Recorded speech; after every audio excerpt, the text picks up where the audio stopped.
hard to do anything. It is anymore. With prices and everything being going through what it is. You know, well, you drink that hot, don't you? Mm-hmm. Does your mouth not get hot? No, I love it hot. Well, I can't drink hot stuff like Well, I mean, I can drink it hot, I can drink it cold. I am a coffee drinker. that. It doesn't burn your mouth? Not a bit, no. Do you know if you ever burn your mouth? Oh yeah, sure. You know how to stop that immediately? How's that? Put substitute sugar on it.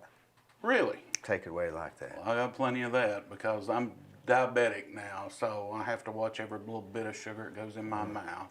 What kind of is there stages of that, diabetics? Well, I'm not really sure, Dee, to tell the truth. I know that there's type 1 and type 2. Type 1 you're born with, but type 2 is something that comes on you later in life, and it really, you know, it comes from not taking good care of yourself, not eating right, that kind of stuff. But look, man, I like to bake, you know? I like to bake, I like to cook, I like to eat. And, you know, you got to die of something anyway, so why not live it up while you're here, you know? Well, I don't know if all that stuff really makes a difference anyway. I never heard of. Is that diabetes? Is that diabetic? Is that the same thing? Uh-huh. I never heard of type 2 till, what, 10 years ago or 12? You know, that did seem to be when it became popular, all of didn't a sudden it was all of a sudden something. everybody had Yeah. it. Yeah. But Makes I you wonder definitely was. if it's really even a thing. Well, I know when I read my sugar on my glucose meter, it sure makes it a thing. And I can feel it. I can tell it. What does it feel like?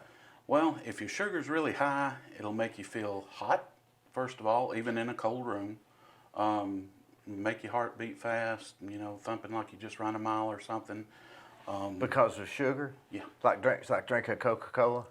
Oh, yeah. I've not had a real Coca-Cola probably in 30 years. What do you drink? I drink the diet stuff, or like this, you know, I put 2 sugars in this coffee and I will feel it before the time I'm out the door. Just feel nervous? Well, like I say, it'll make you feel warm. You'll start sweating a little bit. Your heart will start to pound.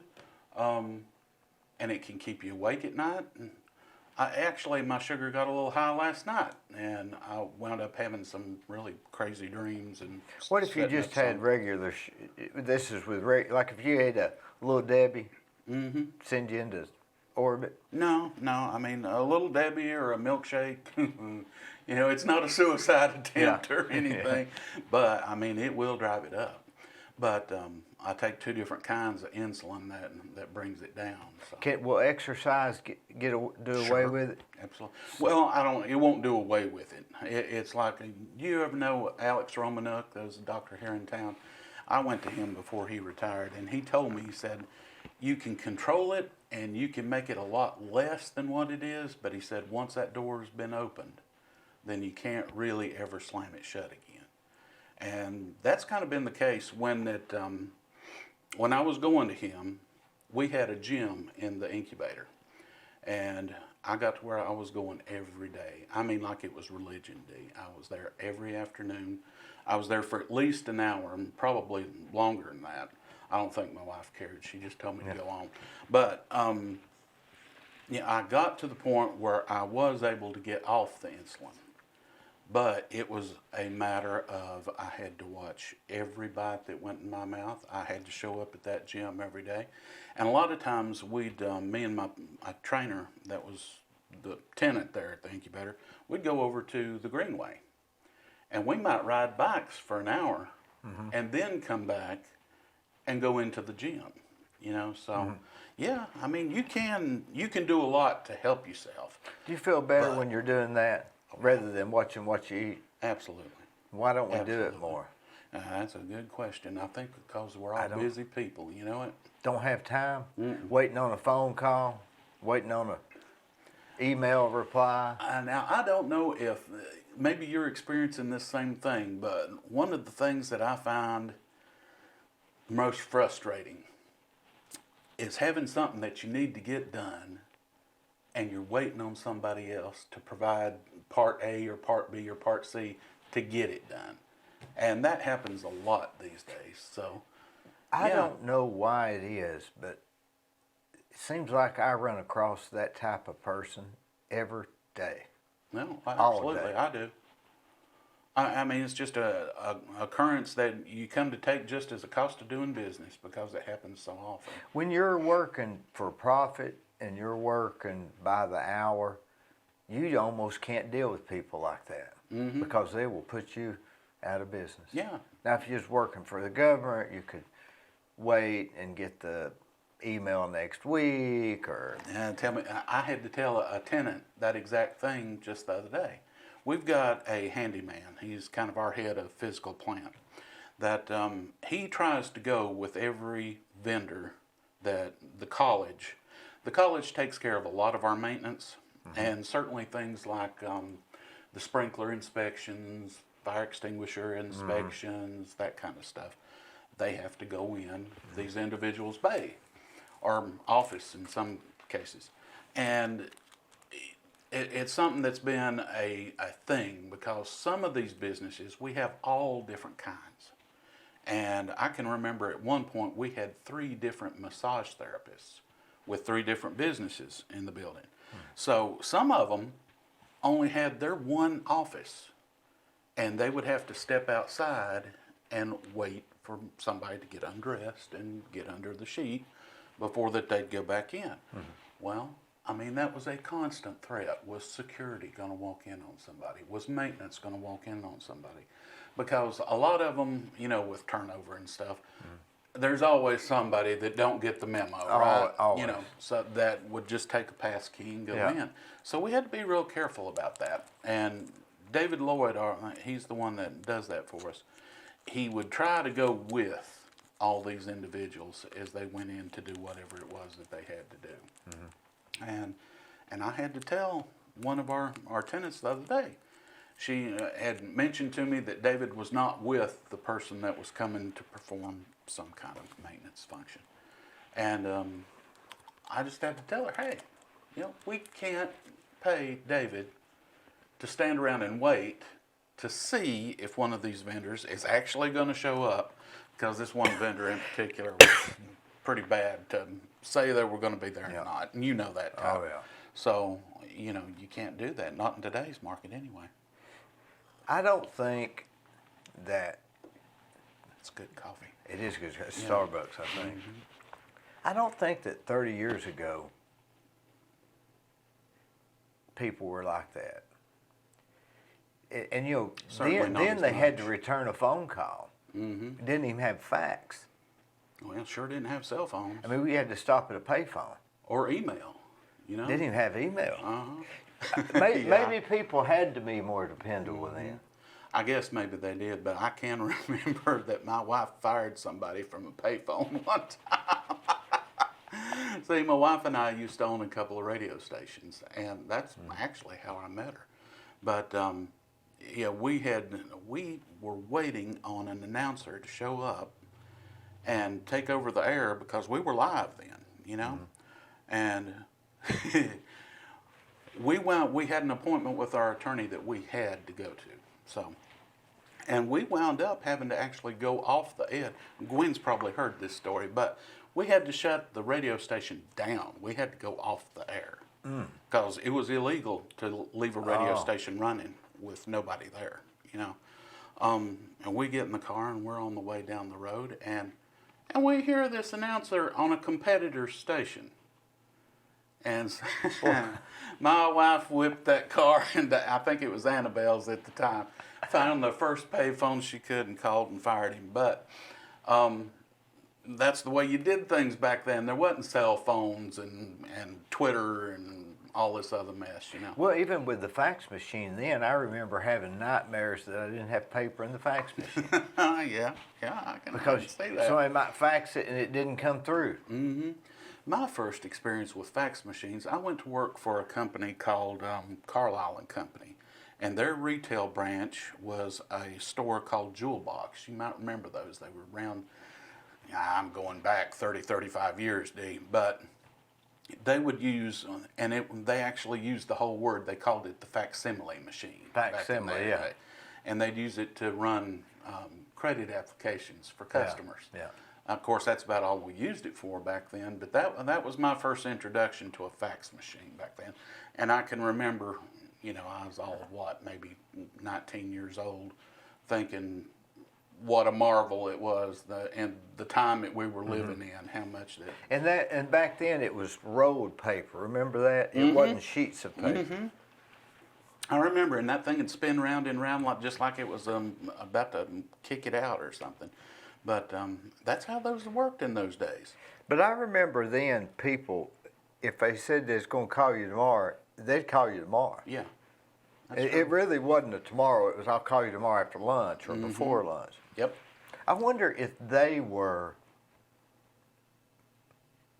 as lax on doing what they say and following through as our group compared to their group. Well, does that make sense? I know, I see what you're saying, and I think that way. But I'm sure our fathers and grandfathers probably thought the same thing about us, because they were even more strict about it than we've been. And maybe they're...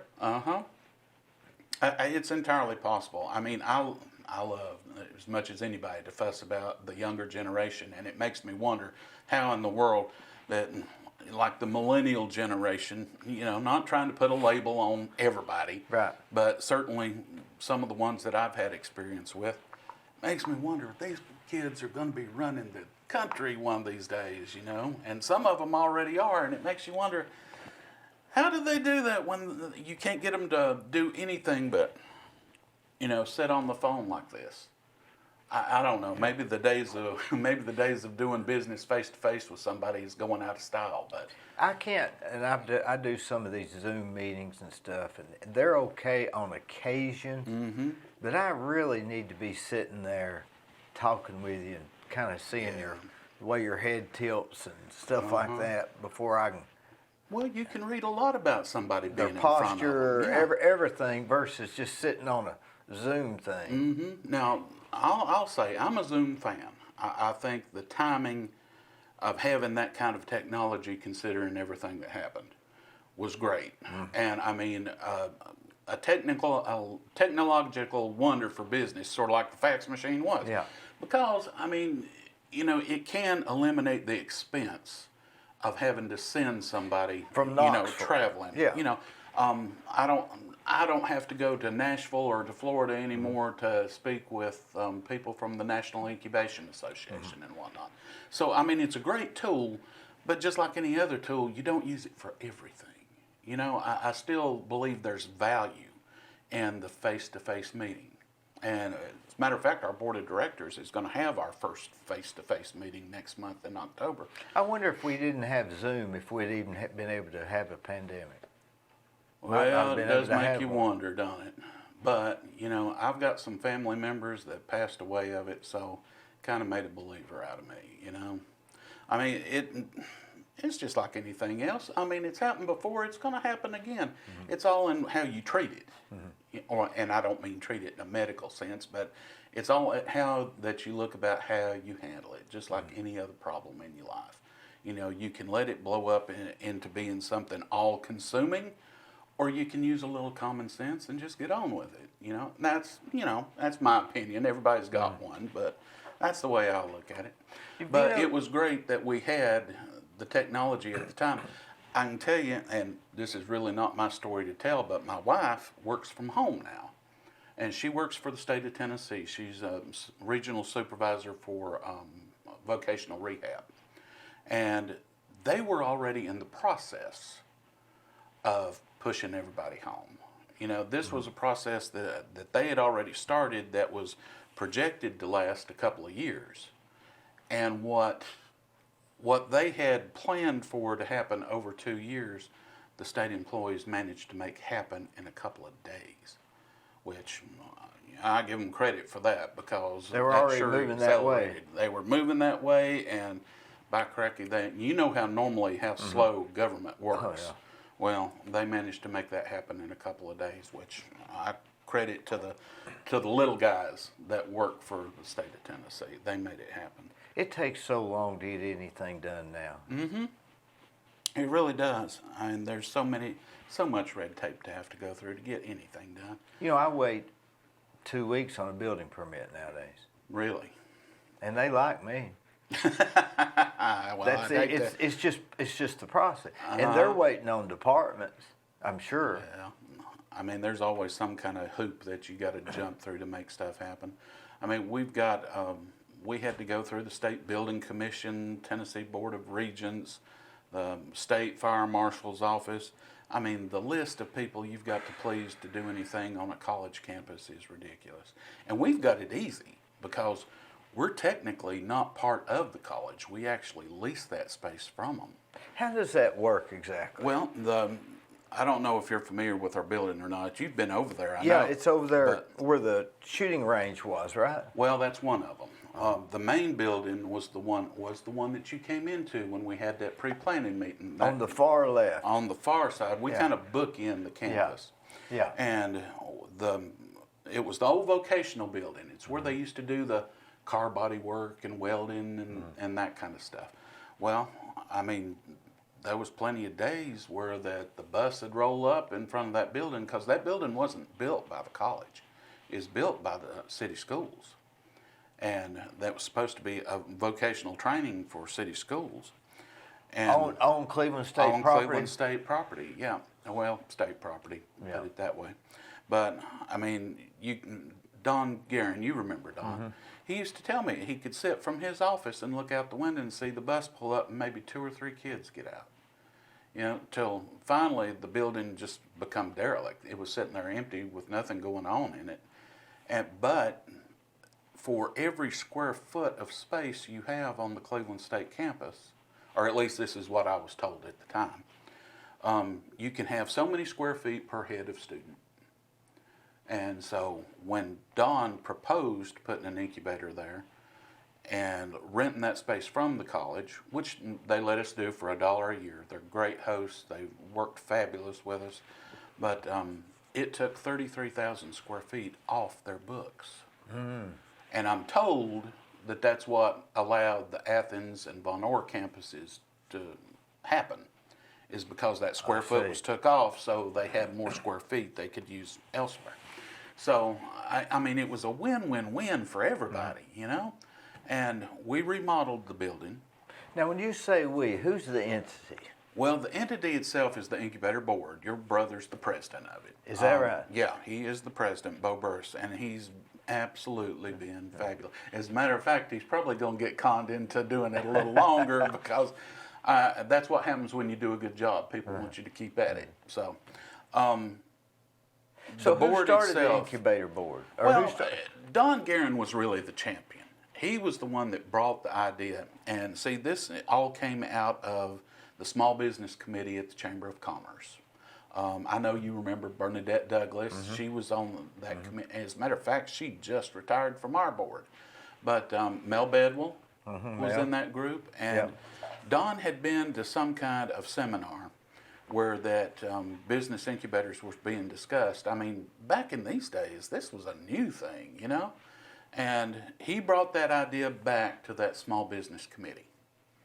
And they started making revolutions toward setting one up in Cleveland. They thought it was a good idea.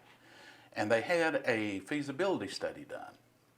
Now, the guy that did the feasibility study at the time came back to Don after it was finished, and he said, these are the highest numbers I've ever seen for business incubation in an area. And I dare say the good old boy got proved right because Don championed the progress, and we wound up with a grant from TVA, a grant from Southeast Tennessee Development District, Board of Education. I mean, just a lot of people put a nickel here and a nickel there in it. Probably TVA and SEDTT was the biggest ones. But, you know, we remodeled the building, put it into little office spaces and bay spaces that an individual could afford, you know. And our business plan, starting out, was to be 65% occupied by the end of the first operational year, 85% occupied by the end of the second, okay? We opened August of 2000. By February of '01, we were at 100% occupancy, and we've stayed that way ever since. We've been building. We had built such a waiting list by 2003 that in 2003, Don suggested to the board of directors, we got to expand. We got to have more space. And we took some larger spaces and chopped them up into smaller spaces so we could offer more opportunity. In 2008, we took part of a large bay after the tenant left. That was the bay where the college was talking about putting the daycare. And because of regulation and the very things we were talking about, never wound up happening. So they told us that that idea hadn't fell by the wayside, but we were going to get to keep that bay. So we cut it down to one bay and took the rest of the space. This was over 3,000 square feet. We took made a 1,000 square foot bay and then took the rest of it and made 8 new offices. Dee, so help me, the day that we cut the ribbon on those offices, they were all full. You know, and we still had people on the waiting list. So, I mean, it's just been, to call it a good idea. Let me tell you about Capstar Bank. They're located in Nashville, Hendersonville, Gallatin, Athens, Madisonville, Sweetwater, Etowah, and in Cleveland at 950 25th Street and 3855 North Ocoee Street. I've used them. I like them. Give them a try. They're no problem.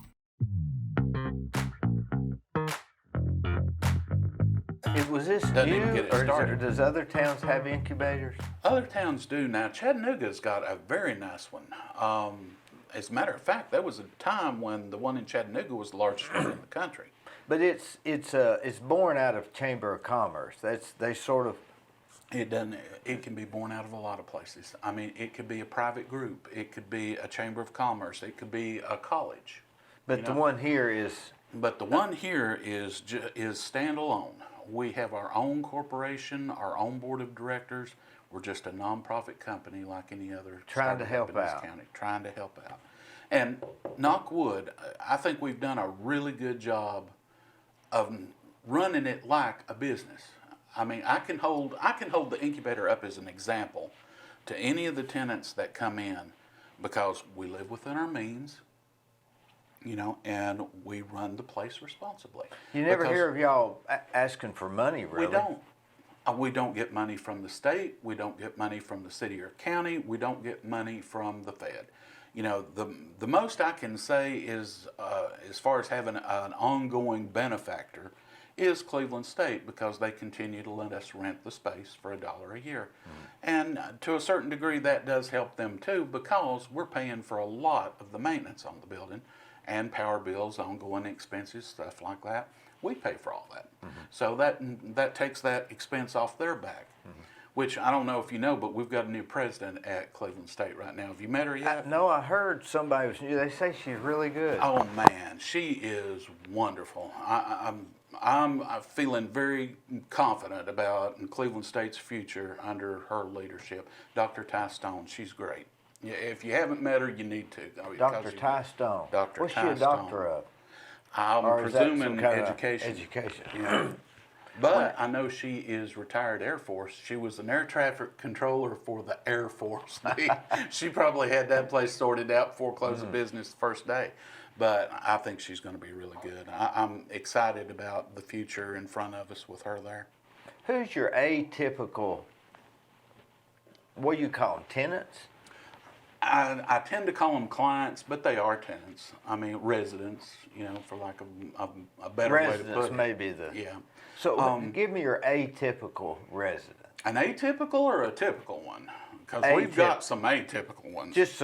Well, I mean, typical. Well, I'll tell you a little story, kind of on myself. But when we first started, you know, Don was there and Don was out, and he was about ready to retire. So, you know, he didn't hang out at the office very much. He told me what I needed to do, and then he'd go to the house, you know. But he came in one day, and I was sitting there with a gentleman who was, I won't mention any names, but he was a retired engineer, And I don't know, but engineers to me, I've yet to meet one that didn't make you, they're all about half bubble off center, in my opinion, anyway. Yeah, not very exciting either. But I tell you, this guy he was kind of eccentric, but he had an idea for making golf putters out of banjo strings. And things make you go, Yeah. I turned him down. I was about to send him away, and Don come in. He said, no, we're not turning him away. If he's got the gumption to start this business and he thinks it can make it work, we're letting him in. And that's kind of been our mantra ever since. As long as it's legal, you can try it. As long as it's legal, you can try it, exactly. And he come up with that thing. And I know you remember Carl Hyatt, too. Yeah. Carl loved that thing. I mean, anytime he had any big wigs that he wanted to impress, the chancellor or whomever, God love him, he would bring them to the incubator. And the golf guy's office was right across from mine, so I could hear him with the little putter in there, twang, every time he'd hit the ball. And I mean, people loved it, but I would have never thought that anything like that would have ever gotten traction. But I mean, it's probably the most famous, if not infamous, thing to ever come out of the incubator. What does it cost them to be there? Well, it depends on the size. Now, if it's office space, I've got offices that, really nothing this size, but if, say, 125 square feet, which yourself, that's about the size of a good walk-in closet. Yeah. Maybe not even a good walk-in 10 by closet. 12 or something. But I can let those out for $125 a month, and that includes phone, internet, power. They have no other bill but their lease payment. And I don't know if you follow this kind of stuff, but SBA and NBIA, my group, the studies are showing that the amount of space needed for a business is shrinking, and it's all electronics. I mean, because of technology, the amount of space you need physically is shrinking down, and now they're saying that it's going to be around 100 square feet, and I've seen that trend. I've watched, because the call for the larger spaces is really starting to wane. Everybody just needs a place to put a desk, a laptop, and hang their hat, and they're ready to go. How long have you been involved in this? Since the very beginning. I was there before the phones were Like even what, installed. 2000 or 2000? 2000, yeah. Have you seen a difference? Have you really seen a difference in the trend of what people want to start? Oh, yes, absolutely. And a lot of the businesses that we're getting calls about now are not even businesses that we could house in the incubator. A lot of it went through a phase there of being a lot of it online. And now that's moving away from online and back into the physical world. Service industries? Service industries, people that maybe detail cars or something like that. So I turned one of those away because, of course, we have nowhere to have anything like that.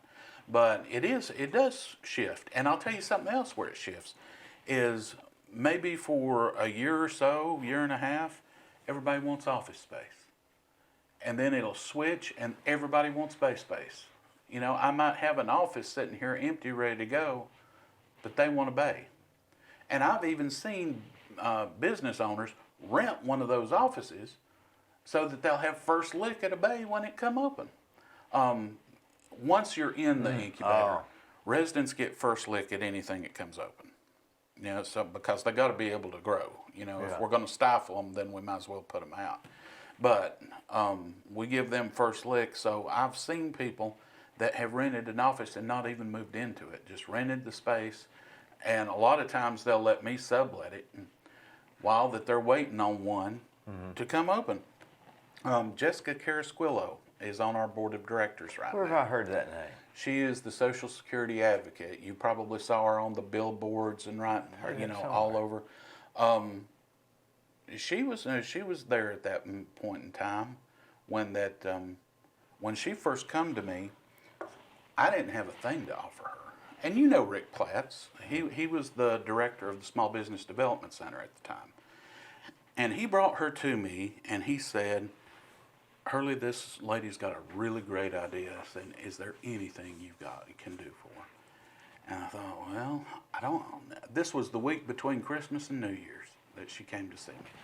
And I didn't have a thing, but I knew that this one guy that I had upstairs, he had rented an office mainly so he could use our conference room because he was teaching people. Now, this is how long ago this was. He was teaching people how to use eBay. And people were paying to come learn how to use eBay from him. So he had that office till March. So I told her, I said, I can get you a sublet in here until March. But after that, if nothing comes available, you're going to have to move out. And she agreed to that. But she's a very faith-driven person, and she took it on faith that a way would be made. So in she comes. And Rick had told her that she could expect to have maybe 3 new customers a month. Within 6 months, that woman had over 100 active cases, Golly. and she was already hiring. Which, that's the goal, right? We want to see our tenants making a living, but we want them hiring people too. Yeah. And I mean, she just absolutely went gangbusters. We wound up helping her open a satellite office in Orlando, which is where she was from.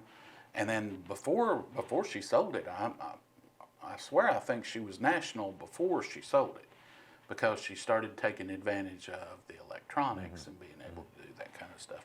But yeah, when she come in to see me, she was freshly divorced, had 2 small children. I got to watch her kids grow up. I still stay in touch with them.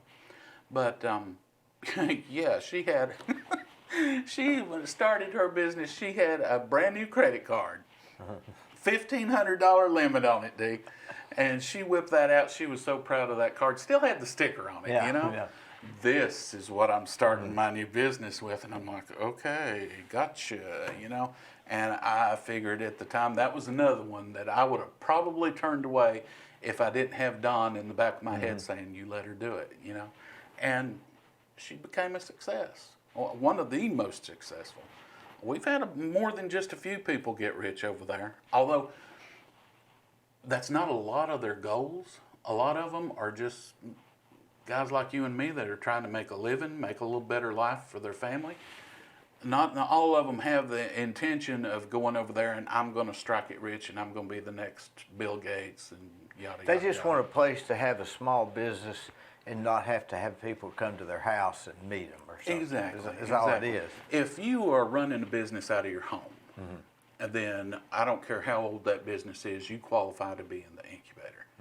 Now, if you've rented a space out in public and you see that, just getting started, because a lot of them are bootstrapping, that they can't come up with and let's face it, some of the rents in this town are astronomical, They see pretty quick that they're not going to be able to do that.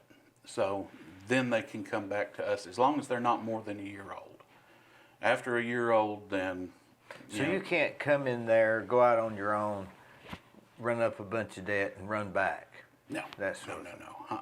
And as a matter of fact, everybody is paying in advance.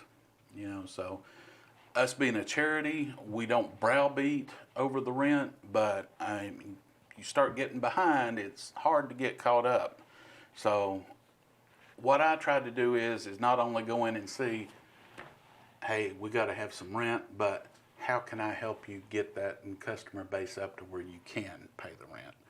So I'm coming at it from both sides. See, my first job was a banker too. I was with Wachovia back in the day, which I guess it doesn't matter to say their names since they're kind of gone now. But was that in Dalton or where? No, this was in North Carolina. My mom had a position kind of similar to Bo's. She was senior vice president with Wachovia. And I was the guy that would go and repossess the cars. So, About what year was that? Oh gosh, we're going back to mid-'80s. I'm thinking 84, 85 maybe.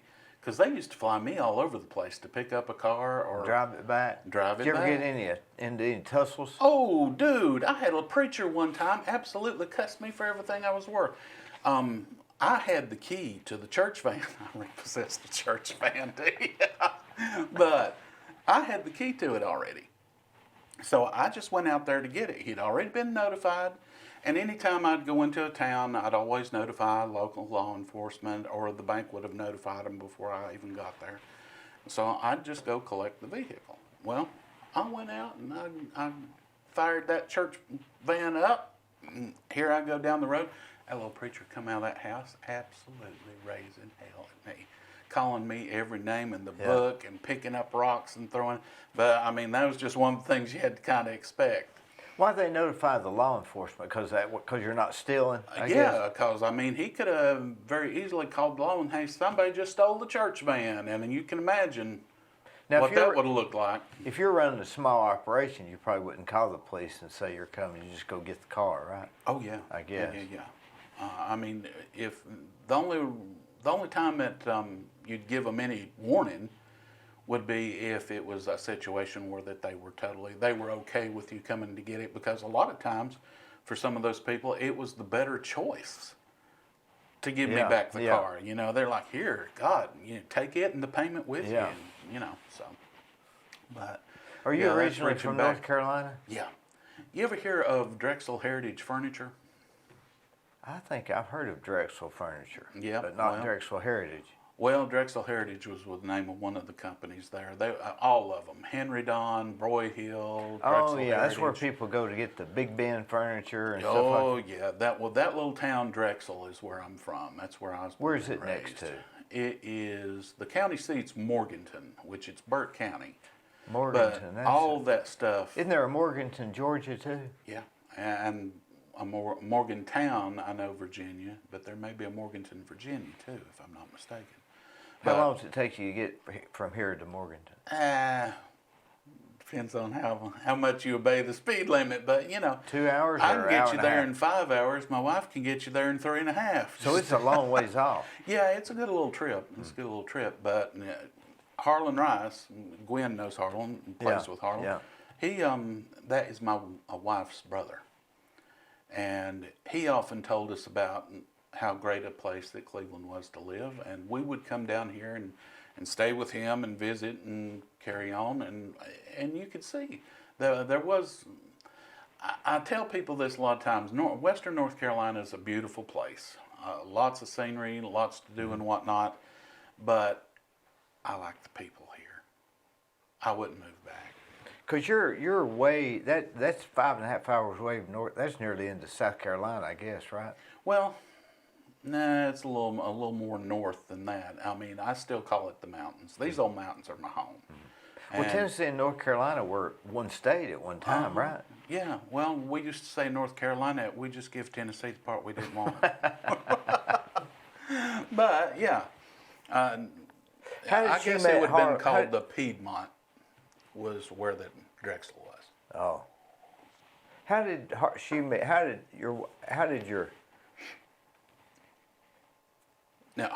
Harlan and your sister? No, my wife. Your wife is Harlan's sister. Yeah. Mm-hmm. So how did y'all meet? Well, see, she still lived in North Carolina. That's where Harlan's from. Oh, Harlan's from there. Harlan's from Madison County. What brought Harlan here? Well, he met a girl. Tale as old as time. You meet the right woman, you follow her around. So, but yeah, as far as I know, Harlan's that's been what around it was. here as long as since God was a boy. Yeah. Well, now him and Tammy married pretty young, I do believe, and Tammy was from here, his wife, and so. He's been around here as long as I know. He raised his kids here. He's been here longer than I have. Wasn't he a DJ or something at one time? He started out, sure. As a matter of fact, he started out at the first radio station me and Karen had, because it was the only radio station in the county. What was the name of it? WHB. Well, at the time it was WMMH. We changed the call letters later. Mm-hmm. But I believe Weaverville, Marshall, Mars Hill is what that stood for. And that was in Cleveland? No. This was back in Madison County, in North Carolina. But that's I know Harlan worked there before my wife did. But Harlan came here, like I say, at a pretty young age. Well, it's a small world, isn't it? They say Tell me about it. They say you're what's that saying? 6 degrees from 6 degrees of separation between you and everybody else in the world. I believe that. I believe it. You believe the population is reducing? Not really, no. But I know that we didn't hit that magical number of 50,000 on the census this time. which is a good thing for us. I think that worldwide the population's starting to decrease. Is it? I think so. Well, I don't guess that surprises very much, but I mean, people don't have kids like they did. no, they don't. Well, they can't afford to. You know, Karen, my wife, come from a family of 8, and Harlan and Karen were the youngest. But people can't afford to have 8 kids anymore. I know I couldn't. 2 I can't was afford the 2 I got. I was going to say 2 was a plenty for me. And shoot, they're still a drain. So I shouldn't say that. My kids are great, but I mean that's just the long and short of it. Families are smaller because money's tight. Do you think you have a understanding of small business operators and getting started? I like to think I do. I mean, every time that you think you know it all, then you find out real quick that you don't. I learn something new every day. I would not go as far as to call myself an expert, but people that have a book knowledge of business, and I think you'll agree with me here, a book knowledge of business is great. You know, Rick Platts was like that. He could rattle off 1, 2, 3, 4, 5, 6, exactly the steps that a business is supposed to follow. Yeah. But you and I both know, having done it, You can throw that book away. you can throw the book away. The business never read the book. You got to go to step 2, jump to 4, come back, pick up 3, and move on to 6.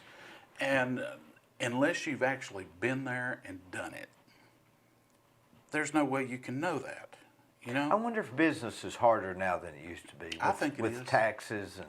I absolutely think it is. Well, the regulation that's put on small business now, the tax burden, and not only that, but I mean, you know, old guys like me have to learn all this new technology Yeah. to keep abreast. And I tell you, that's a place where that it's becoming a problem with incubated businesses.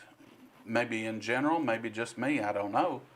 But I know with the National Incubation Association when they put out a report that told that young people 30 and under, right now are opening businesses the least that they ever have. As long as they've been keeping records, that age group is at its lowest point ever. The people that are opening businesses now are people 55 and up. Retired from the other job. They're doing their second act. You know? Always wanted to sell T-shirts or something. Well, there you whatever go. it is. My idea was to have a hot dog stand on the beach. Yeah. You know, so. Yeah. But it's people in our age group that are opening new businesses, and of course, you know, you'd have to bring in a kid off the street to tell you how to use the Twitter and the Snapchat and the, you know, from what I understand, Facebook's now kind of passe. You know, the kids and the younger people. Yeah, I understand. They don't really use that anymore. Yeah, they don't use that anymore. Wonder what for they guys use. like me. But well, that's just the point. You know, if you're a 55 plus business owner and you've got a product that you need to reach that market, you just about have to reach out to somebody in that age group. Especially if you don't have a storefront. Exactly. And you can't afford a storefront. Well, and storefronts are kind of going by the wayside too, because so much retail is moving online. And so, you know, what's a guy supposed to do? You know, you reach out and I've had some of the business professors next door say, go find you a kid to do this for you. You know, and cheap labor and good know-how, so why not? I read this book one time. It was from, and I probably got this wrong, but I'll give you the basic premise of it. It was Germans, Why We're Rich was the name of the documentary, and it was talking about how they were going back into their homes and creating their own business. It was sort of a pre-runner to what we're talking about now. Is the reason it was so, I remember it so well.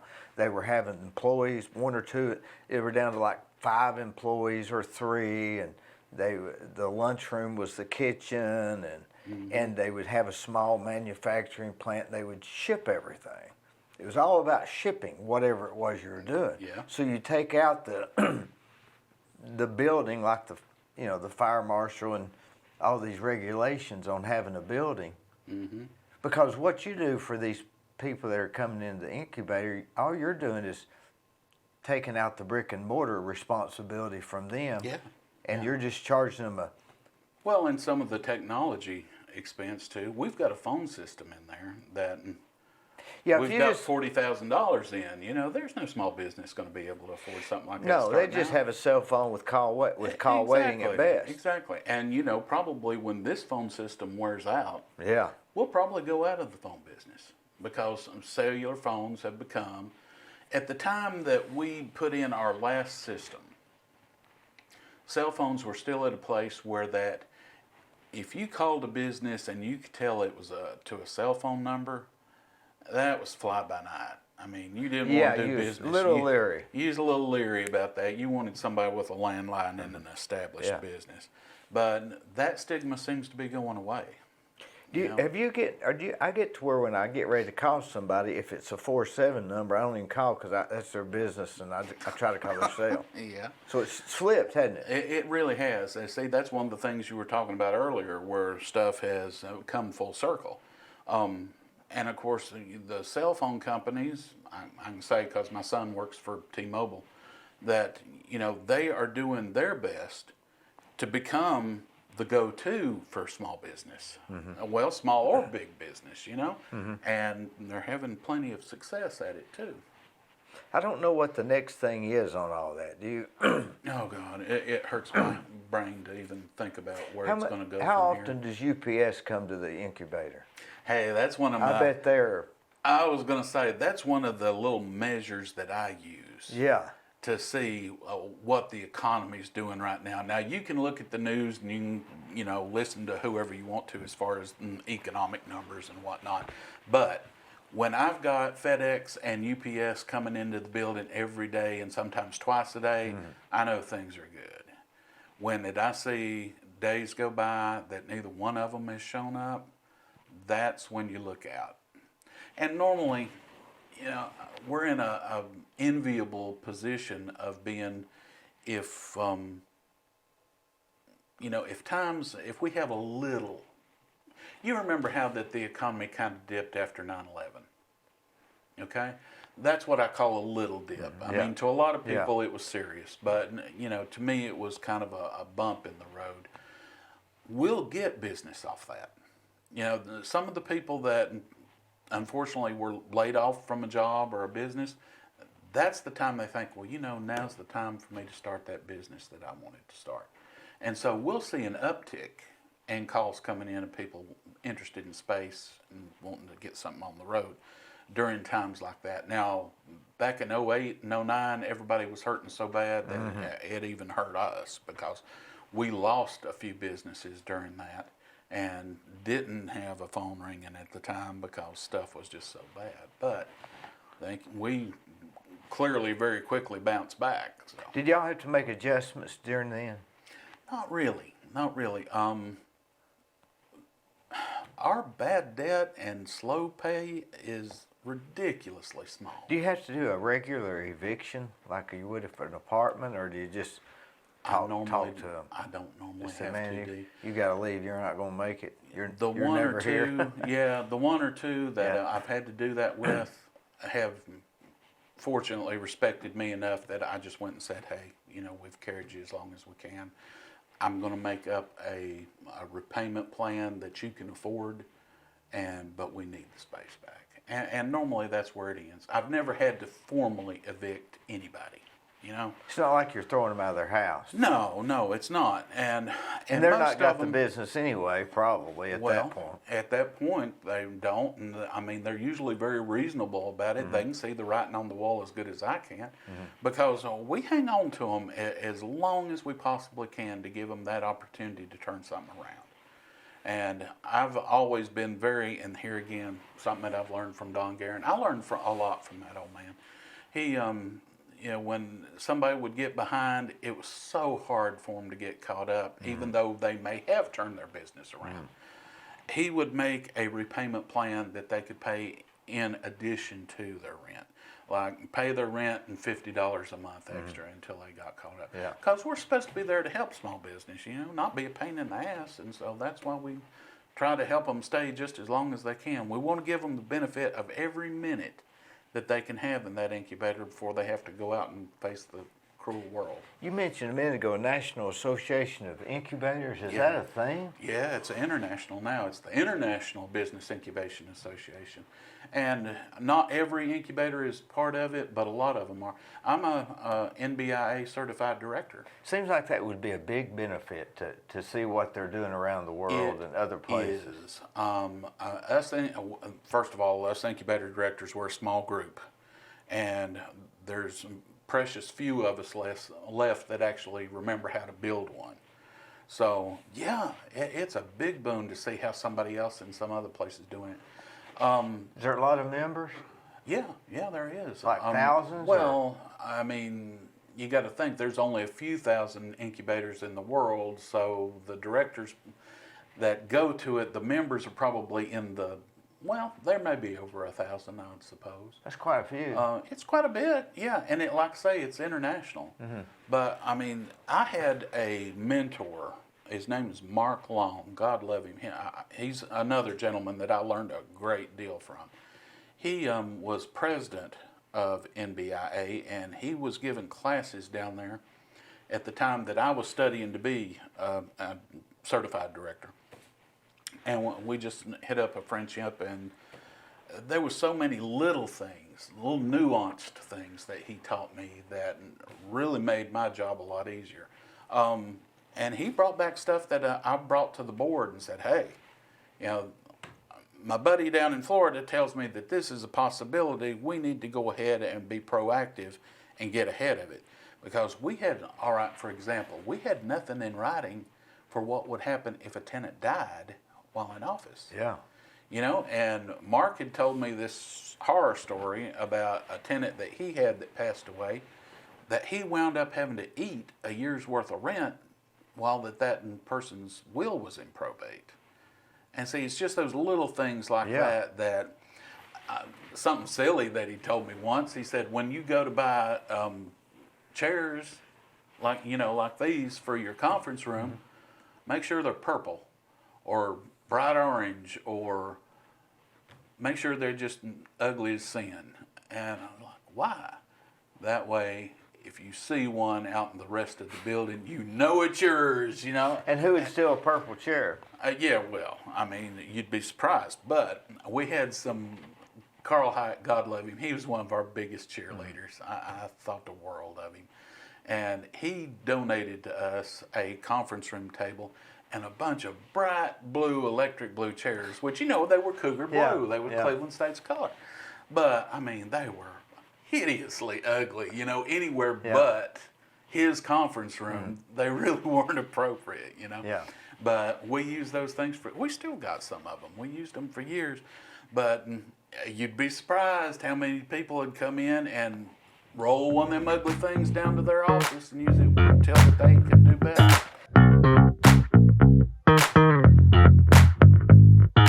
Let me tell you about Capstar Bank. They're located in Nashville, Hendersonville, Gallatin, Athens, Madisonville, Sweetwater, Etowah, and in Cleveland at 950 25th Street and 3855 North Ocoee Street. I've used them. I like them. Give them a try. They're no problem.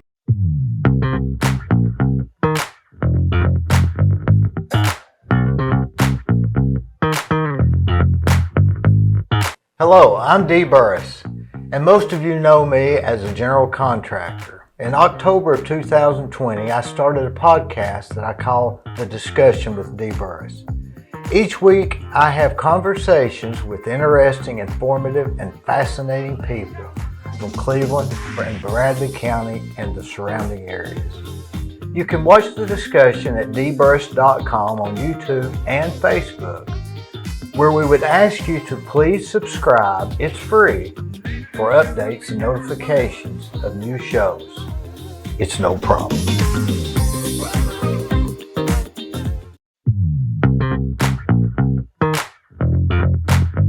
How long can a person stay at the incubator? Up to 4 years. Who sets that limit? just y'all do, or is that a? That was set before I come. So Wonder how that I would originated. imagine that original board probably set that rule. Because there's got to be a point where it's no longer an incubator. Was Randy Yeah. Miller over there? Remember Randy Miller? Yeah, I remember the glass guy. Yeah, it seems Yeah, like I he was used to there. go over there and meet him, and I think one time he said, "I've got to go. I've got to get a location." But in fact, I built his building. Over on Bible Street? Yep. Okay, Yep. yeah, cool. And, He moved out of the incubator into Yeah, that. and he had to get out because his time had run out. Yeah. Yeah, it But had. now there's a But success he was story. a great, no, yeah, it was a great story. And his dad, Harry, wasn't it? Oh, I knew Wasn't it? Harry well. Yeah, I mean, they worked together over there, and they were. His daddy was a great guy. They had a bay that the law enforcement now uses for the law enforcement academy. Harry But- Miller. Yeah, Harry Miller. But I still use them. Oh, I do too. I used yeah. him last week. Well, see, when we had one of the best things about the incubator, I think, is it's more like a big apartment house than it is a business complex. Yeah. These guys all do business with each other. Sometimes it's barter, sometimes it's straight up. I had one business in there, and you probably remember him, Jay Thomas. Jay Thomas. He Had was Kiosk Creations. Kiosk Creations. Yep. See, he was in there, and he had several bays. But I mean, he was using our awning company. He was going to Randy Miller for his glass. He was using Rex Wallace as his CPA. I mean, Oh, he had a lot of resources. oh yeah, I mean, right there in the Yeah. building, it was a one-stop shop for him. All he had to do was walk down the hall and see just about anybody he needed, and a lot of it worked that way.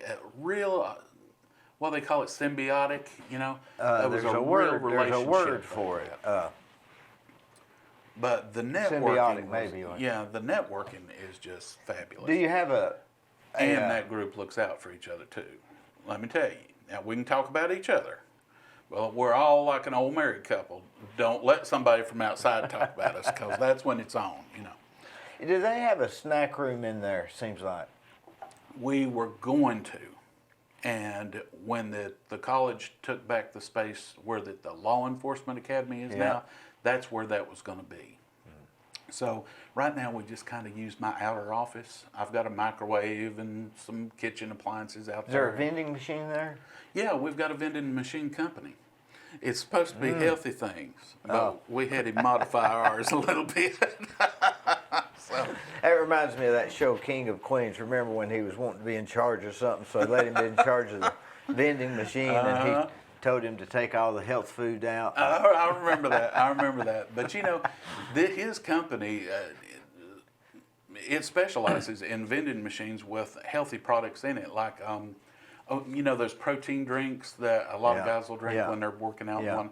And shoot, I'm guilty of that myself. When I was working out down at our gym, he had one of the vending machines in the gym, and it had all different kinds of protein drinks and powders and snacks and whatnot. Is it a in there. regular vending machine with the regular- coins like you? Yeah, Or yeah. is it just credit Well, cards? Or I don't know no, how you can use dollar bills, you can use coins, you can use your credit card. I mean, he's an all-purpose offender there, and so He doesn't make them there. He just no, sells them, or just sells. like a distributor of some sort. Yeah. What he uses our place for, the office that he has with us, is where his business office is and where he does storage of some of his product. But the machines are all over the place. He just happens to have one there in our building. We ask him to. So he services. Oh yeah. Now I think he's got a full-time gig too, but that describes a lot of our people. You know, healthcare being what is expensive as it is, a lot of our people, to keep their health insurance and benefits, will do a full-time gig during the day and then come to the incubator and do that at night. It's not uncommon. I mean, we could probably go over there at 2 or 3 in the morning and there'd be somebody there working, you know. That's not unusual at all. As a matter of fact, when we first started out, we used to close the gate at 9 p.m. and we'd reopen it at 6. We found out real quick, like within 6 months of being open, that wasn't going to fly. Because these are people that's trying to make it, and they're needing special times and arrangements. Yeah. Or I think anybody can be successful, Dee. I really do. I believe that in my heart, if they're willing to sacrifice what you have to sacrifice in order to do that. A good example of that, we've got a guy over there, he's one of our anchor tenants. His name's Jeff Cox, and he has corporate networking solutions. And I know his car was always the first one in the parking lot in the morning, the last one that you'd see as you pulled out at night because he was still going to be there. That man absolutely worked himself to death, but he's very successful now. I've heard that guy. That's supposed to be a guy I'm supposed to call to help me with this thing here. That He can do it. I thought it was computer network solution, or is it corporate network solutions. solution? Yeah, corporate network solutions. But he's also got the Mac PC market over here at Cook's Plaza. That's where they sell their. That's where they do their retail sales. Do they fix retail. cell phones too? You know they used to, but I think they quit. I think I know. So you can't allow you can't have. I can't have retail. Yeah, it'd be a plaza then. Well, see, that's where that I feel like that we need to expand to. There's two things that I think we're missing: retail and kitchen incubation. Now, you probably know Jenny DeCook with the Tennessee Small Business Development Center. Yeah. God, she is. They're lucky to have her. But kitchen stuff gets complicated. It gets complicated and it gets expensive real quick. If you're cooking, it's a problem. That's the truth. But we turn away. She turns away and I turn away. A minimum of one a week that's looking for that kind of guidance or space. Mm-hmm. Now, at the incubator, we've had a bakery. Well, we had two bakeries. We had one at our main building and one at the other building. Oh man, that was another one that Carl Hyatt, God love him. I've brought him up several times. He must be thinking about him. But whenever he'd come down there, that man never left without coming out with a shopping bag full of bread out of that bakery. So there was a bakery in there? It was at the time, yeah. It was the only bakery we had in the building that would lend itself to doing baking. She had, because of exhaust vents and stuff like that, I guess. Yeah. Well, I mean, there was a candy cane vent in this one bay that we had. I don't know what they had done in there previously, but it was a derelict vent that was just left over. Mm-hmm. And he was able to vent his ovens out through that. Otherwise, he'd have been poking a hole in my roof, and I wasn't going to let that happen. Fire marshal would have wanted something. That they would. But, I mean, the way that our roof leaks and as expensive as it is to fix that, no. Well, who's there now? That's where the law enforcement is now. Oh, so now they so I don't have that space anymore. That went back to the college. But if she had a bakery, she'd almost have a captive audience there, wouldn't she? Mm-hmm. At least really would. Maybe not a lot of money, but some. Well, do you remember G Daddy's Barbecue? Didn't he move out on Tasso Road? Yeah. Yeah, I had him on here. Okay. I really like him. All right. Well. Now what G Daddy is? It's something else, isn't it? It's G Daddy's Barbecue. Is it G Daddy's? Do you remember Gwen? I want to call Vibes. No, that wasn't. That he wasn't might have changed mine. A different guy. That must have been a different guy. Different guy. But I'm gonna get hungry. This fella and his wife did chicken on a stick. Oh my God, that stuff was good. It was smoked chicken wrapped in apple smoked bacon that they'd oh man, I mean, you talk about. And you could smell it everywhere. I'd eat my foot if it was wrapped in bacon. Tell me about it, man. We're together on that. If I pulled up in that parking lot, I don't care who I was there to go see, I could smell that bacon cooking. I was in their office. I'd think of a reason to go in there for some. But they had moved downtown. I don't even remember now where I was going with this tale, but they had moved downtown, not far from the old woolen mill, and I mean they were successful. The Cupcake Club, they were with us there for a while. They make the clean cupcakes, which since I've become diabetic, that kind of helped me out a little bit because they didn't use sugar in theirs. They used agave nectar. And was it sweet still? It was still sweet. I mean, it tasted like a regular cupcake. The texture was a little different. But I mean, that versus doing without, because that would have been my choice. Yeah, it worked. It worked. It sure enough did. That feller, he had the sexiest name ever as far as I'm concerned. What was it? His name was Dante Santana. Yeah, he was the guy that had the bakery. I said, now, I could get a date with a name like that, But he come up and then got me at my office one afternoon because I was his taste tester, And he said, I've made a cheesecake and I want you to come down here and taste it. So we make cheese. He was from Dominican Republic. And he said, we make it totally different down there. So I've made an American cheesecake. I want you to see if it's right. I go down there with him. He goes to his freezer and he pulls out this big old cheesecake. And that thing was pretty. It was that thick and had a nice little, I guess you'd call it a frosting. I don't know what you call it, a topping on it. And he cuts a piece of it and it still had a little bit froze in the middle, I got a big, because, you can't tell that I've tried a little cheesecake in my day, but I got a big mouthful of that. And it was just so creamy and so sweet and so good. And he looks me in the eye and he says, now, there's no dairy in that. I'm like, excuse me? He made the stuff out of tofu, Dee. Is that right? Tofu. He said, there's no sugar in that either. I don't know what in the world he used to sweeten it with, but bless Pat, that was some of the best cheesecake I've ever put in my mouth.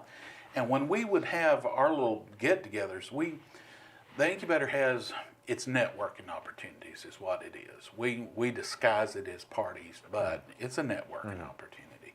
We celebrate the incubator's anniversary in July, and then we have a holiday party at the end of the year.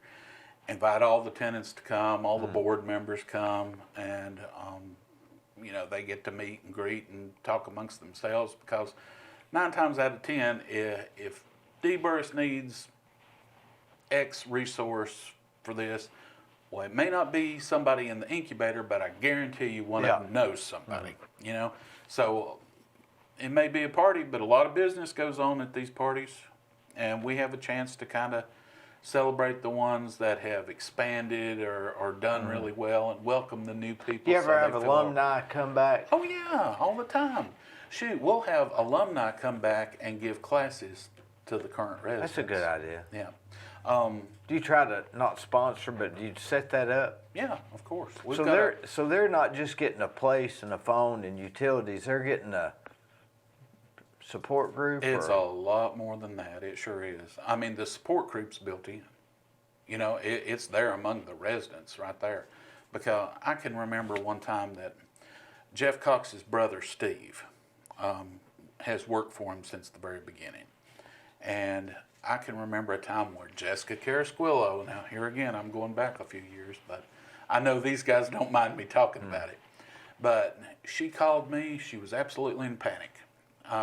She was near tears. She was so panicked because she had done something and she thought she had deleted a bunch of files out of her QuickBooks.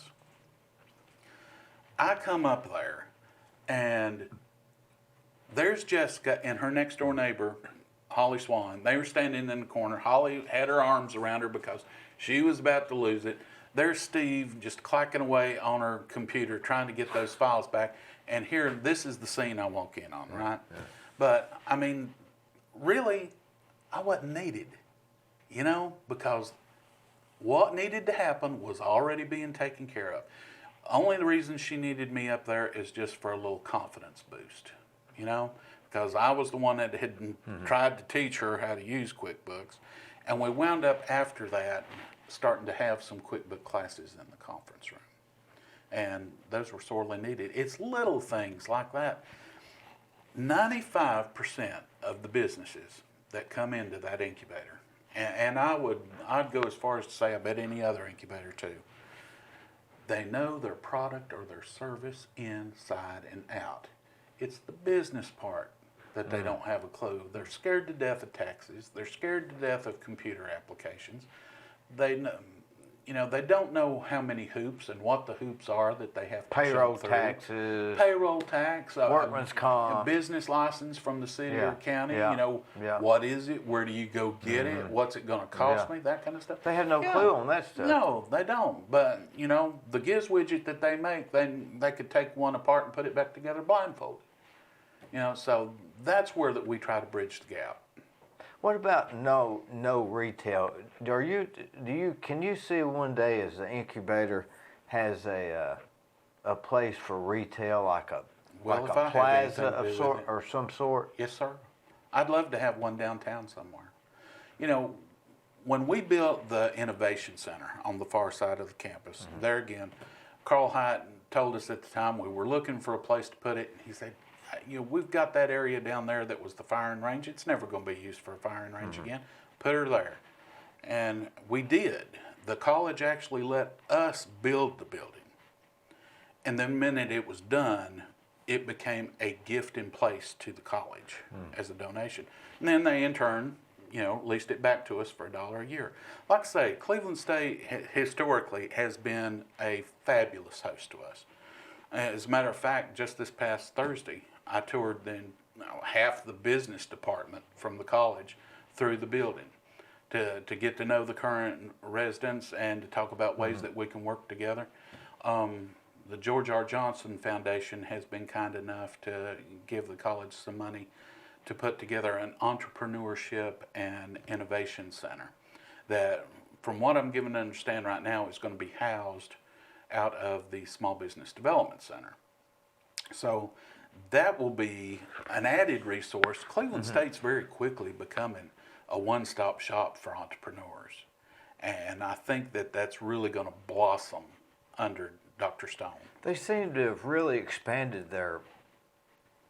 They have. I guess with the nursing thing across the street. But, you know, I used to go that route all the time, but those speed humps just make me want to stop. Okay. Golly. There's a little They're road. big ones. There's a little road goes behind the college. Oh, you is can go it? Yeah. around all them. Yeah. Yeah.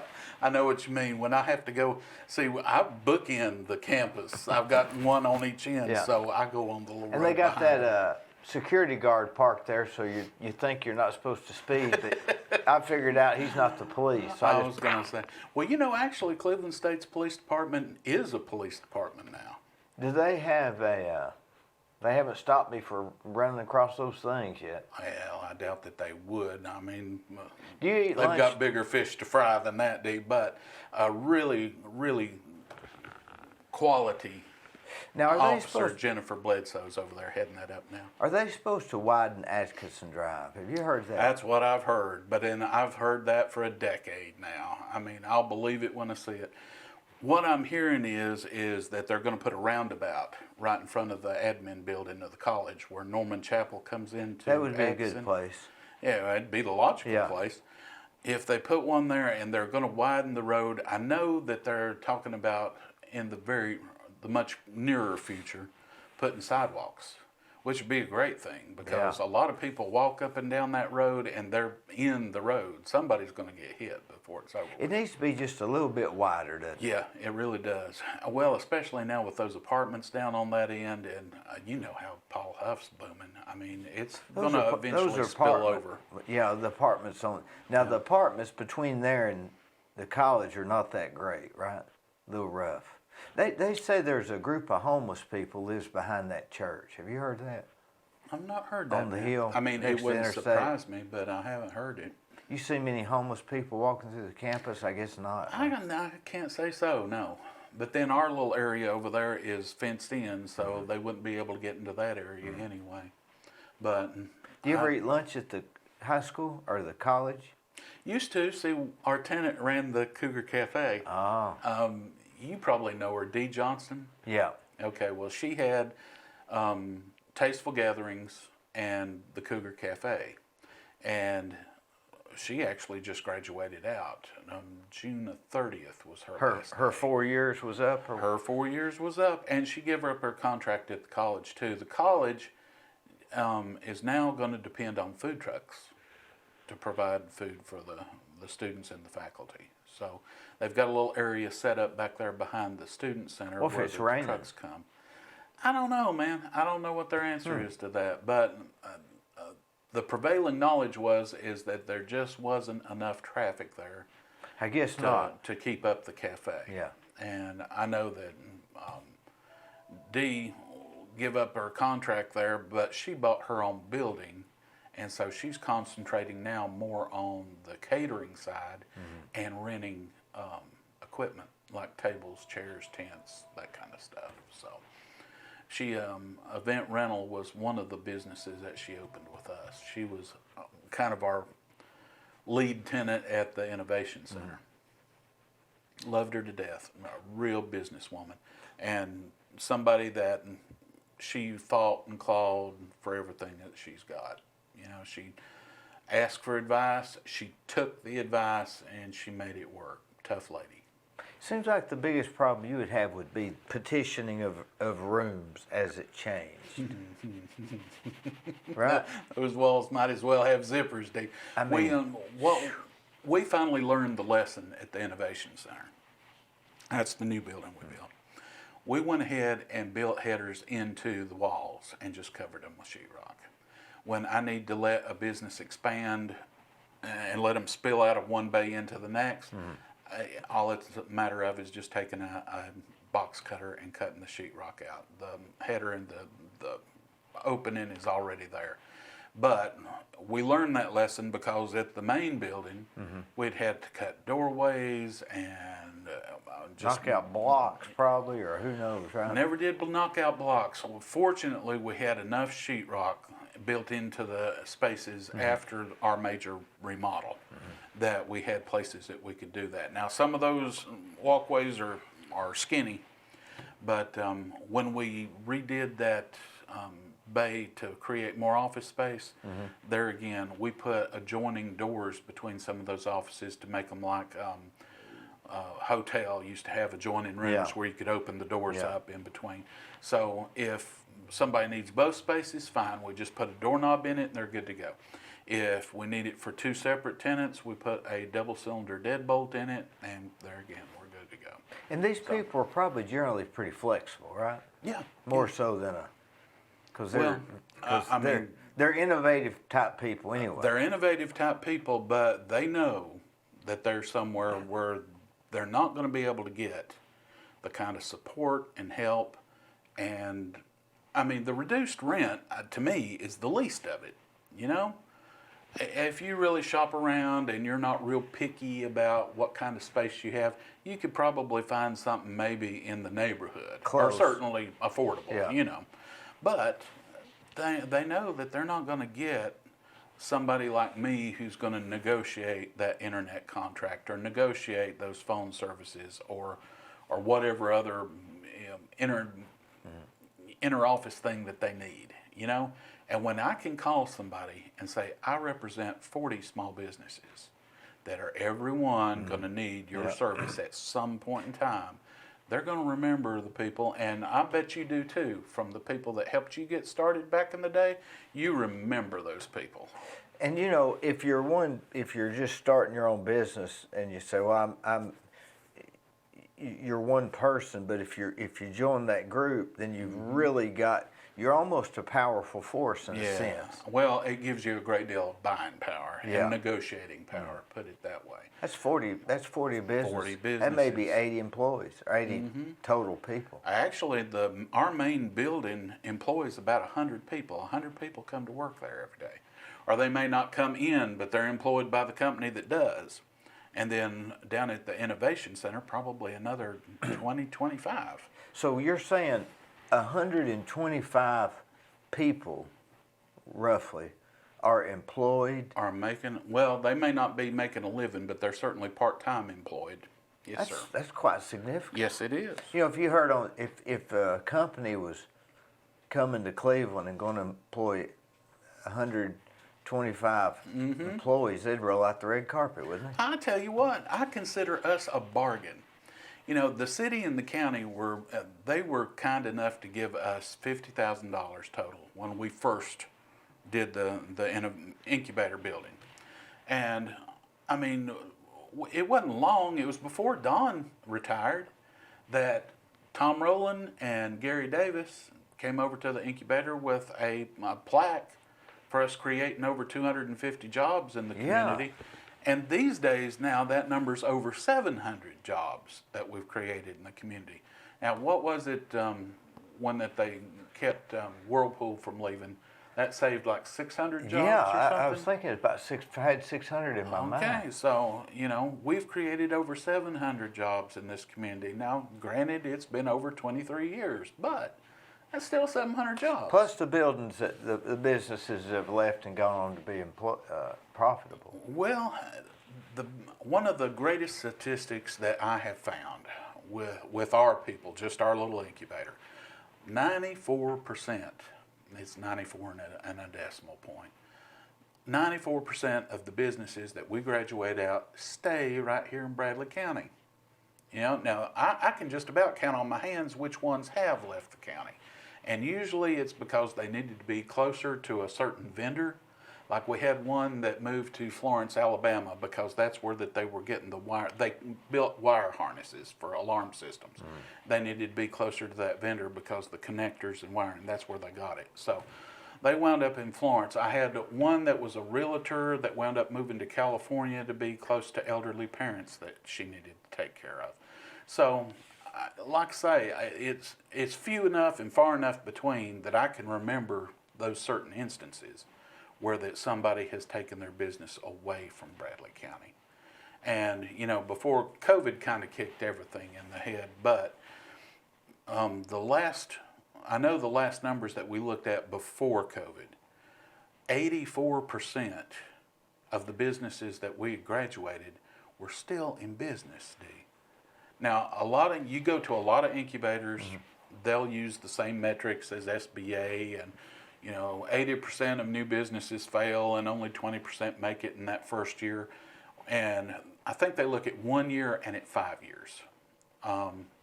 And incubation flips those numbers totally around. 80% of incubated businesses make it, whereas 20 fail. But I go back all the way to the very beginning, to those very first tenants that we had before the phones were even installed. 84% of all those businesses, like I say, up till, I think those numbers were accumulated at 2019. I know it's before the pandemic. 84% of those are still in business. And a lot of them still employing people. And how many would not be that if it weren't for the incubator? Oh, God, I mean, with the low costs getting started. Well, I mean, that first year is horrible. It's horrible for any business. It'd be hard to quantify how many people stayed in business because of the things, the networks that they... That would be tough. That would be tough. But I know because of the loyalty that I've seen from these business owners and how many of them will come in quick. I mean, shoot, one of my tenants nearly had me in tears Thursday sitting and talking to me. She said, we took those business professors and the dean of the business department, the chair of the business department, we were all sitting in the conference room. And I had one of the tenants, one of our anchors, come with to bring up the rear in case anybody back there had questions.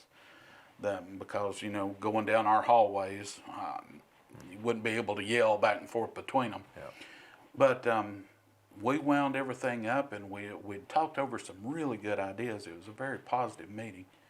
And she pops in down at the end of the table and she says, well, now there's something I'd like to say. And I said, well, go ahead. She said, you sit and you brag on us all the time. I want to brag about you a minute. And I mean, she continued along to say some things that were really kind. And like I said, she just about had me in tears saying such sweet things. But that's the feeling with a lot of these tenants. They want to come back. They want to give back to the program. They realize, how big a boon that it's been to getting their business off the ground. And if it's something as easy as coming in and doing a lunch and learn, over lunch and teaching some of the current residents like how to use Google AdWords or something like that, they're more than happy to do it. What's a lunch and learn? Well, a lunch and learn is where you'd take your lunch hour, you'd bring your lunch, come to our conference room, and while you're sitting there eating lunch, somebody is teaching you how to do something. How to, how to use QuickBooks or how to use Google AdWords or how to use... Back in the day, how to email, I guess. Yeah. I mean, well, and like Or I said, saving. eBay, Yeah, yeah. because Or back in those times, people were making a lot of money. erase your spam files. There you go. I mean, it's all How little stuff often like do that. they have that? We do it as often as we possibly can. If I could do it every month, I'd be tickled to Who death. schedules that? I do. It depends on whether or not that we can get the funds to do it, first of all. And USDA Rural Development has been fantastic. For And writing us. the speaker, I guess. Well, You have to pay them, or usually, well, sometimes, but that's usually few and far between. I've normally got a graduate that I can invite back if I know that there's a specific need. And they're happy to do it, you know. They all know the incubator's kind of like the Hotel California. You can check in, but you can't really check out. You know, once you've been an incubator tenant, there's always something there for you. You can come back to do or to use the facilities that we have there to help you in your business. But there's also a chance, too, that you're going to get a call from Hurley B saying, I need you to come do this. you know, it'd be good if somebody was trying to sell something and to use it as an infomercial, or maybe, or something like a Well, it's accounting usually- service, or Yeah, it's usually not something that formal. You know, there's always a chance that if you've been an incubator tenant, then the chances are very good that at some point in time I'm going to call you for a favor. you think the informality of it is good? Yes, sir, absolutely do. As a matter of fact, I think that's one of the primo things about it. And here again, Don Guerin is the one that he showed that to me very early on. I used to wear a suit and tie. You know, I didn't always wear a jacket, especially after I got there, but I'd wear a suit and tie every day. And Don and his secretary, Mary Calfee, God love her, she's just one of the sweetest people I've ever met. Me and her became good friends. But they both got hold of me one day. You need to loosen up. Get out of these suits and ties. You're scaring the tenants. And you know, I couldn't read that at the time because, you know, coming from banking and whatnot, that was just the uniform. That's what you wore, you know. And plus, too, we're going back 23 years. At the time, that's what That was a bankers little more, wore. Yeah. They didn't even have Casual Friday then, did Yeah, they? really, we didn't, did Yeah. we? But they told me, you need to loosen up. Lose the shirt and tie, you know, just, you know, try to be a little more casual. And so I did. This was one of those things that I thought, Don, you're just, you know. But I got to paying attention. And I might not have been in a suit and tie, but I got to the point where I could sit back and look. And when tenants were coming in to meet with Don, and maybe somebody from the state was coming in, or somebody in a suit and tie from the college, you know, and I don't really think that it was just because it was VIPs, because some of these were definitely not VIPs. They were just there dressed for their office, you know, appropriately.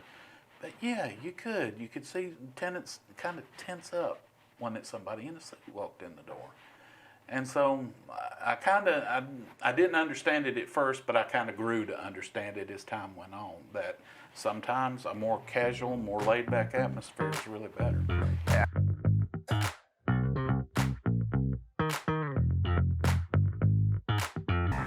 If you want residential or commercial plumbing, give Rick's Plumbing a call, call Jason or Josh. They'll do you a good job. I've used them for years. They're no problem. Come on, woo!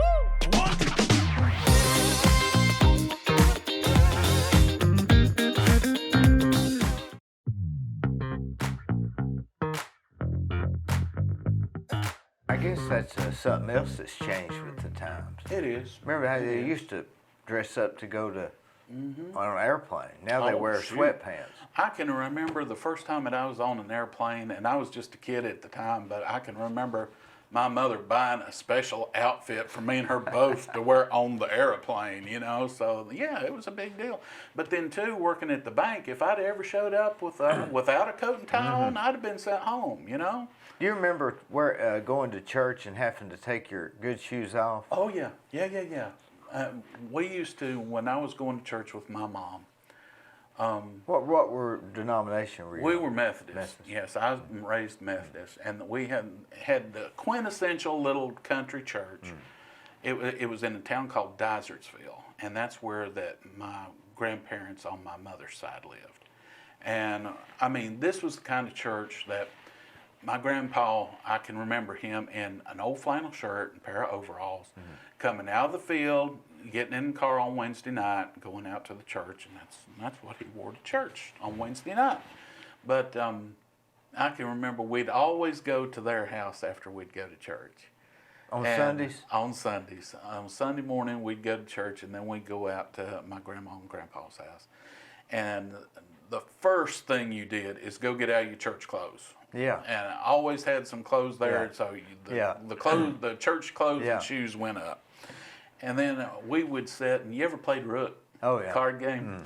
Oh, man, that was a game taken seriously at that house. You On know. Sunday afternoon? Sunday afternoon, we'd sit and play board games and stuff, and my Aunt Jeanette would be there, and her and my mother and my grandparents would take our turn playing Trominos or Rook, and Rook was a game where, by gunnies, that's a partner game. Yeah. You're No gonna cheating. partner with somebody, you better do it right. No because cheating. if you messed it up, you sure got told real quick, So, those old. How many members did you have at that church? Oh gosh, we usually had like 70 to 80 maybe be there, and that was on a good Sunday, What would you pay today to go back and sit in that church for one service? Well, fortunately, I can.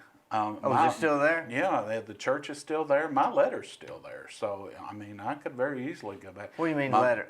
Well, when I joined the church, Oh. they keep your letter there, and so. So that's where you're a member still? Yeah, that's where my mother's buried. My mother died of cancer very young. See, my dad died when he was 50 years old. My mom died when she was 56. God. So I'm 57, going on 58 in December. So I consider myself on golden time right now. I could go any minute. But You got a lot of hair. I don't mind it turning white as long as it hangs No, on. I wish I had some to turn white. Well, dude, I tell you, it's been like that since I was 16 years old. Is that right? Yeah. I've noticed a lot of people's hair that turns gray early, they keep it longer. I wonder why that is. My mom's was like that, and I think she was maybe 18.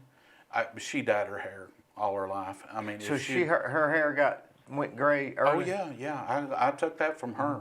She always had a lot of hair too, but she it started going white on her when she was 18, but she started coloring it and did all her life until she died of cancer. And once that she had cancer, and there was so many other things to have to deal with, and of course she had chemo. It fell out, so it come back.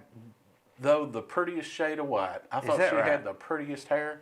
And that's why I colored mine there for a long time when I was a kid, but I finally gave up because it's just too much trouble. So me and Don was sitting there, we look like the same age. Now, isn't it funny that your wife's brother's name's Harlan and your name's Hurley? Tell me about it. And the people at the incubator they call me H most of the time because I've been called Harlan and Harlow and Harley and you spell it with an E-Y, H-U-R-L-E-Y. H-U-R-L-E-Y. See, on my dad's side, that was my grandmother's maiden name. They were Hurleys. That's why I've never heard of a Hurley man, because that was your... a lot of people do that now. A lot do that. And that family, my dad's family, was who I was really the closest with. I take a lot after my grandmother. They were all Irish. They was mean as gouge, but... That's how they got up to North Carolina, right? Yeah. So, but that was their last name was Hurley. That's how I wound up with the name. Boy, that'll mess up genealogy. It gets confusing. Hey, I'm still looking for because I get into that. Me and my wife both do. We like to look back and see Genealogy. Genealogy. And I mean, we're always on the internet trying to find long lost relatives. Yeah. And sometimes too, we went to I think it was New York or Pennsylvania, one or the other, where we had tracked down a family member of mine from back in the 1600s and found his grave and gravestone.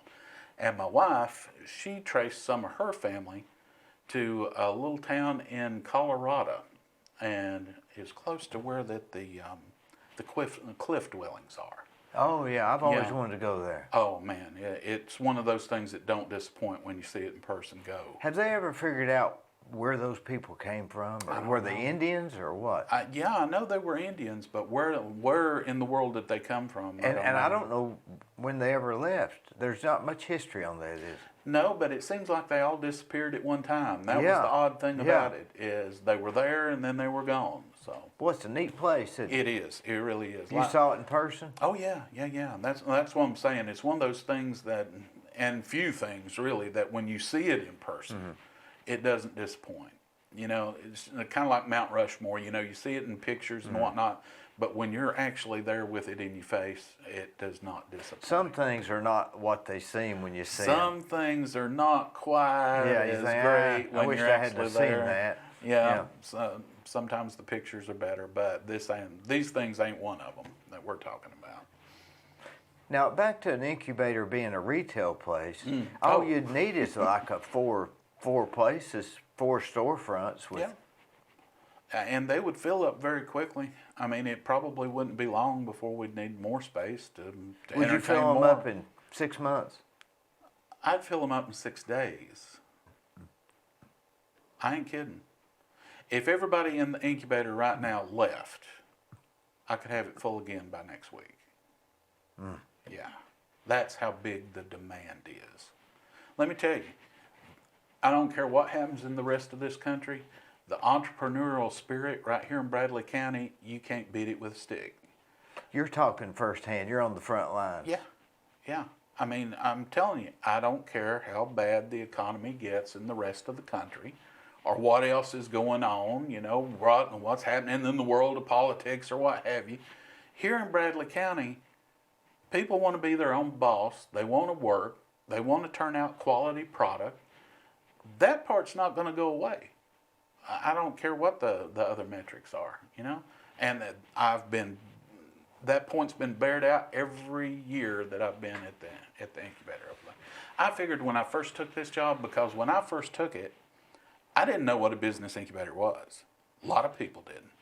There was only like, I want to say 700 of them in the country. You were in your early 30s? Yeah, well, mid-30s. I think I was 35, actually. But I figured that my biggest job, you know, I was thinking back to my banking days. I figured my biggest job was going to be chasing down past dues that, you know, come in and just screwed it up and wound up owing a bunch of money and back rent and whatnot. No. Wasn't the case then, still is not the case. These people are serious. They want the help. They're going to take the help. And by goodness, they're going to run with it. A fantastic group of people. You know, when you said earlier that the low cost in rent was very little to do with it, you convinced me, because that hasn't even really entered into the conversation how low the rent. You're an enabler, basically. Yeah. Facilitator or enabler, I guess. I think actually, and there's a lot of incubators that charge a whole lot more than we do. You know, I think even Chattanooga, although Chattanooga tries to run theirs the way that we do, I think even their cost structure is a lot higher than ours. How do you base the cost structure? Well, of course, you got to be able to make a living yourself, because we don't get money coming in from any other source, just rent revenue. That's what we live on. And you need to stay ahead of that, I guess. Yeah, right? well, you do have to stay ahead of it. And so, you know, it all comes down to each year, those tenants, when they come in, it's bargain basement. You know, that year one. For 12 months, they get really cheap. Then each year it goes up a little bit to get them closer to market by that 4th year. But when I say a little bit, I really mean a little bit. It might go from $125 that first year to $132 or $147 the next year. Well, I mean, you know, after 23 years, I didn't bother to have it memorized. Yeah. You know, that's how little the difference is. And by the time that they move out, I've had them come back to me and tell me that it wasn't the rent that was the culture shock when they graduated out. It's what they had to pay for the services like phone and internet and power and all that kind of stuff that we were providing Toilet for 'em. supplies, I guess, right? Yeah, I mean janitorial Toiletries, yeah, supplies. janitorial. Yeah, that was. I've got to say that was a lesson that we learned. We didn't really have a choice in the matter at the main building because there was 2 main bathrooms. Everybody used them. So we had a company in the incubator. She's still with us, called Honeydew Services. Shelley Rupert, fantastic lady. She took care of the incubator's common spaces, the bathrooms, and she'd go in and vacuum the carpet and empty the trash in the office spaces during the week. Now, of course, we didn't ask her to take care of any of the service bays because God knows what that could have entailed. But we had to buy the cleaning supplies. We had to pay her to do it. We had to buy the janitorial supplies for the bathroom and whatnot. When we built the Innovation Center, the original plan, and I got to say, this was Don's plan because that's what he was used to, you know. There was a hallway down the middle. There was 2 bathrooms for everybody down at the end, you know.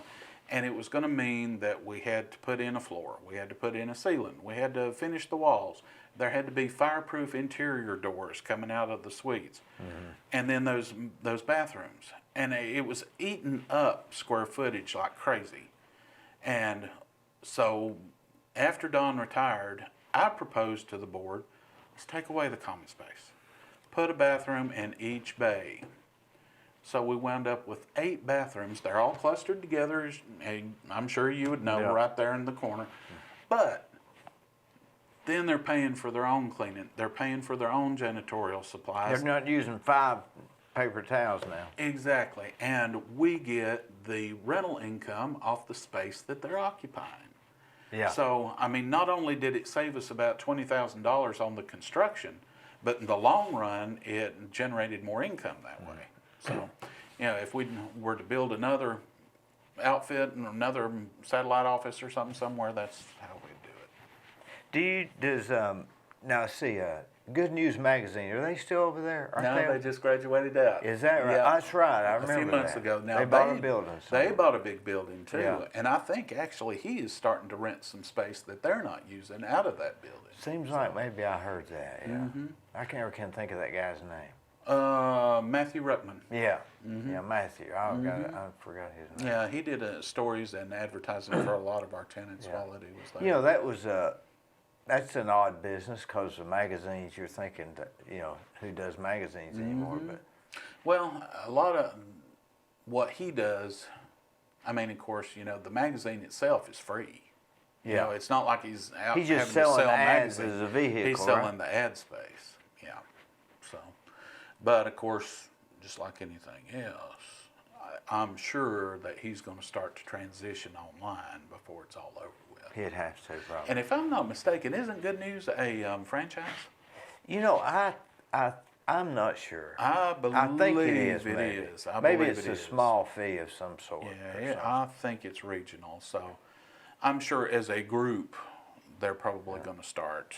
I know the Coffee News, Evelyn Chadwick does the Coffee News here in town. Yeah, is that the one-page thing? Yeah, and I know that that's part of, it's not really a franchise, but it's not completely a local thing either. never They see have them those in different anymore. areas. She still brings them. I know she still brings them to the incubator, so. I always liked reading that Yeah, for some reason. yeah, I do too. Well, I like anything local. You know, I am a believer in local business. You know, so What do you see the future of the incubator? The or incubator's is it, or gonna is grow. it the same? no, it's not. It's going to grow. It's going to grow. Whether we're at Cleveland State, which you know, there's always a chance that we might outgrow that space, or you know, the college could ask us to leave. That's always a possibility. Maybe Lee College has a place for an incubator. Well, I know that they've made, you know, certain inferences to that in the past, but I don't know if that's something they want to get into or not. And they're a pretty big outfit over there, but I always felt like that a business incubator was more of a community college thing because it is about community, you know, and local business. You know, I tell my tenants when that they come in that, you know, the Apples and IBMs and Ford and all that, that is only 5% of business in this country. 95% of our commerce is small business. And a lot of that, mom and pop operations. They're not looking to get rich, they're just looking to make a living, you know? So I feel like there's always going to be a need for incubation. There's always going to be a need to have it to be a community project because that's what it's about. It's about the community, you know. And making it easier to start. Making That's a it big deal. You know, even if it's just that much, Yeah.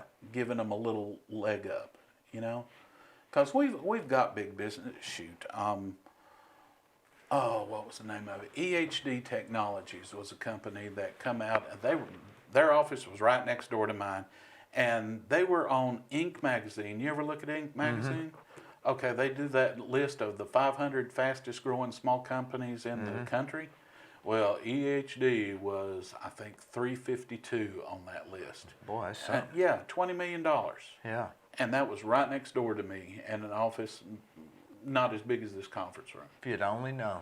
If you'd only known. I mean, but I've also got the man's cell number. I could also give him a call and say, you know, I need you to do this for me. But, and I have no doubt that he would.